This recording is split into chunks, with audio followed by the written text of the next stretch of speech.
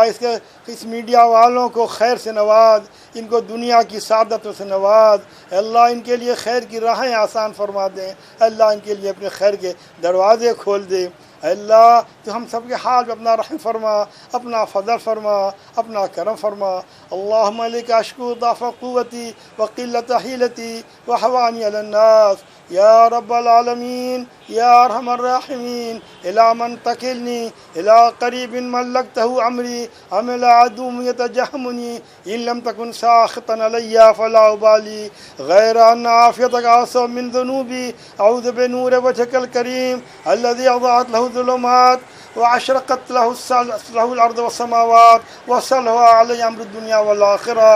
اللہم اجعلنا القرآن الکریم، اللہم احفظنا بالقرآن الکریم، اللہم اجعلنا حجتا یا رب العالمین۔ سبحان ربک رب العزت عما یصفون وسلام علی المرسلین الحمد للہ رب العالمین۔ اللہ تعالیٰ تمام عالم کے مسلمانوں کو قرآن مجید کے حقوق ادا کرنے، اس کی تلاوت کرنے، اس کو سمجھنے اور دنیا کے دیگر پیاسے انسانوں تک پہنچانے کی توفیق عطا فرمائے۔